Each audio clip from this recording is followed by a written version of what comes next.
Hey everyone, today I'm going to show you how to make Bak Tong Gou. If you're making Bak Tong Gou for the very first time, it could be a little bit tricky to do, but I'm going to show you a few key tips and mistakes to avoid so that you can make Bak Tong Gou right your first time.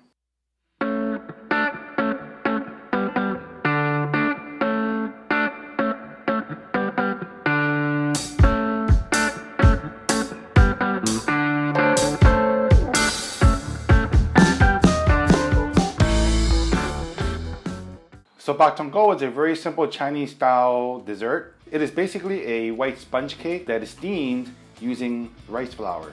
In this bowl I have 1 1/4 cups of rice flour that I sifted, and then I have sugar here, which I'm going to use 1 cup of, and here I have pandan leaf because I want a little bit of a pandan flavor in my Bak Tong Gou. So I have these lying around, so I'm going to use it, but you don't need it. It's optional, okay? And then one of the most important part of making Bak Tong Gou is the yeast. So yeah, when you're eating Bak Tong Gou, you remember there's a slight little yeasty alcoholic taste to it. Well, it comes from yeast. When I was a kid, I was told that they put wine inside Bak Tong Gou, but of course it's not true. First key important tip making Bak Tong Gou is to get fresh yeast. This is instant yeast. If you're making Bak Tong Gou where fresh yeast is very, very important, you should use yeast that is closest to the manufacturing date as possible, okay? Okay, so I'm gonna activate the yeast. I just need 1 teaspoon of yeast. Just put it in. And then this is important. You need to add 2 tablespoons of water. This water is at 105 to 110 degrees Fahrenheit. And just give it a stir. And the reason why you need water around that temperature is if the water is too cold, your yeast is not gonna bloom. If it's too hot, you're gonna kill your yeast. Now, you don't have to be paranoid about the temperature. If you get it somewhere around 105 to 110 degrees Fahrenheit, you should be okay. And just give it a good stir, just mix it up. And then immediately, you should see some bubbles forming. But I'm going to leave it alone for 10 minutes and let the yeast do its work. And then for the rice flour, I'm just gonna add 100 milliliters of water. Just pour it in. This water is room temperature. It's not a lot of water. I'm just going to mix it until the rice flour is at a lumpy consistency. Okay, so this is what I'm looking for, large clumps, and I'm gonna set it aside and work on the sugar syrup that will sweeten the Bak Tong Gou. Okay, so in this pot, I have 200 milliliters of water, about 3/4 cups of white sugar, and checking my pandan leaf, there's 2 pandan leaves here, so I'm gonna chuck it in and just turn on the fire and just stir it. So my water is starting to bubble. I don't see any sugar crystals. Okay, so here's my syrup and the sugar has completely dissolved. Now, if you're using a pandan leaf, and let the pandan flavor seep into the water. So I'm gonna leave it alone here for just 1 minute. Okay, so I removed the pandan leaf and I can smell the pandan coming from the syrup, so that's a good sign. Okay, so I'm gonna get my rice flour here ready. Just gonna slowly drizzle in the syrup over the flour and just mix while I'm adding it in.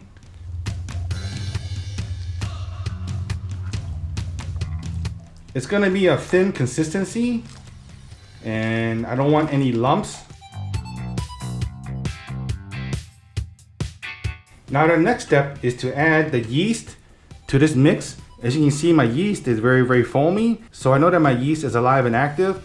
If you don't see something like this, like a dome on top of your yeast, then your yeast might not be so fresh, and that will cause a problem with your Bak Tong Gou.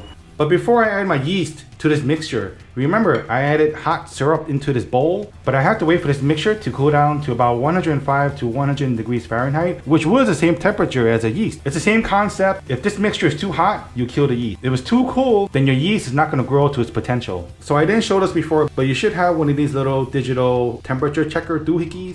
They're very cheap, and sometimes when you're doing desserts like this or using yeast, having something like this around is a real convenience. Okay, so Mr. Temperature Checker here says that this is about 110 degrees, so it's time for me to put in the yeast. Just give the batter a mix and just dump in your yeast. And just mix it for about a minute. You want to make sure that the yeast is very well incorporated into the batter. And then just take a couple of tablespoons of your mixture and just put it back into the bowl and get the other yeast out. I mean, you don't want to waste any yeast, right? Going for a mix.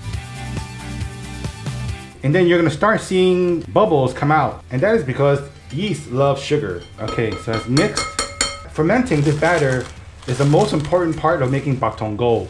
You want to seal your bowl up tight with some plastic wrap while it is still warm. Temperature is very, very important when you're fermenting this mix. If you live in a warm environment, you can leave it on your countertop. Make sure that there's no like wind or draft going through the room, and just leave it alone for about 3 hours. I live in Thailand now, so normally the weather is like warm throughout the entire year, but it's late October now and we're in the rainy season, so for me it's cooler now. So what I'm gonna do is I'm gonna put this mixture into my microwave with a cup of hot water, and what that's going to do is leave a stable temperature so that the Bak Tong Gou batter can ferment properly. I recommend fermenting the mix for about 2 to 3 hours. If you ferment for more, which I've done before, I've experimented one time. I did it about 6-7 hours, and my Bak Tong Gou tasted like beer, which is awesome if that's what you're going for, but I'm making a dessert, so 2 to 3 hours will be sufficient.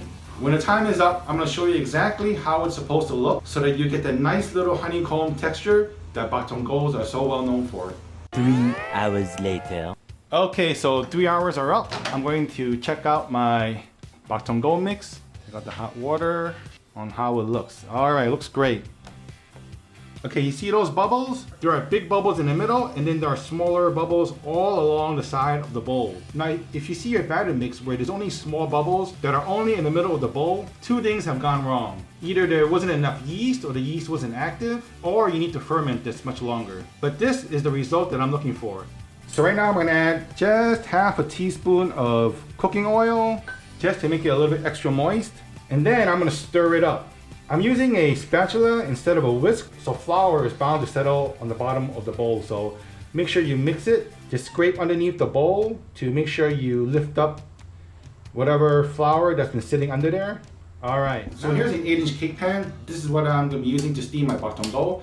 You want to have a large pot that can hold enough water to steam for 20 minutes, plus the pot has to have some space. I prefer to have 1.5 inches of space between the bottom of this pan and the boiling water. In this pan, I'm gonna add some cooking oil. This way, it'll be easier for me to remove the Bak Tong Gou when it's cooked. Just make sure you get along the sides of the pan too. This recipe is good for an 8-inch pan, 8-inch to 9-inch pan, okay? So you need to have a wide enough pan so that the Bak Tong Gou batter can cook more evenly. My Bak Tong Gou mix into this pan.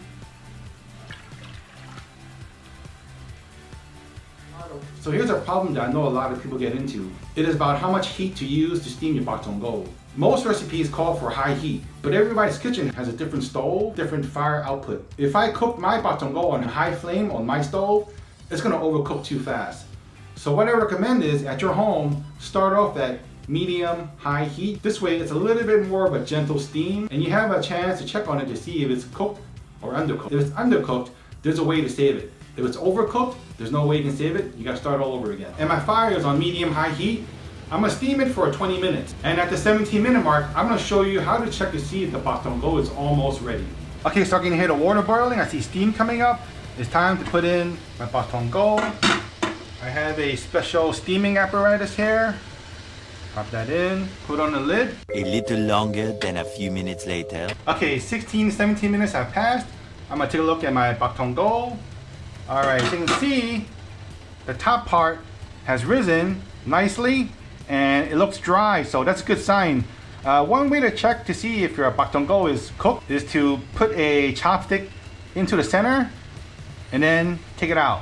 Okay, so there you see there are some crumbs on it, so it means that it's cooked. If I take out the chopstick and it looks completely wet, this means that the Bak Tong Gou is undercooked. I'm just gonna steam it for 1 more minute.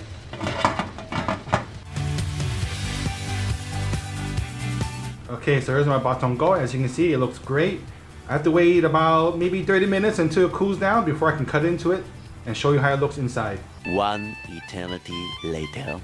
It's cool to the touch. I use a spatula, just slide it around the Bak Tong Gou. Play the drums a little bit and then slide it out, and you hear it pop out. There you go. Check that out. Oh, a little bit warm. It's nice, soft, and tender. And you see the texture of the outside. It's dry, it's glistening, it's not moist. This means that the top part is done. I like to use a serrated knife, cut down the middle. They don't sell Bak Tong Gou in Thailand, at least not that I know of. But I do know they have it in Malaysia and Singapore. So as far as I know, I'm the first person to make Bak Tong Gou in Thailand. Cut into a pie wedge. So the moment of truth, a proper Bak Tong Gou has to have a honeycomb texture. So let's take a look. And there it is. You see that? Like moist and jiggly. Check that out. All right. Check that out. Look at that. This is a properly steamed Bak Tong Gou. This is when you know it's properly done. So there you go, everybody. Bak Tong Gou. I mean, this is awesome. It reminds me of my childhood. I know that many people have trouble making this. If you follow my 3 key tips, I am quite sure that you're gonna have the same results as I do. So thanks for watching, everybody. Take care, and I'll see you all soon.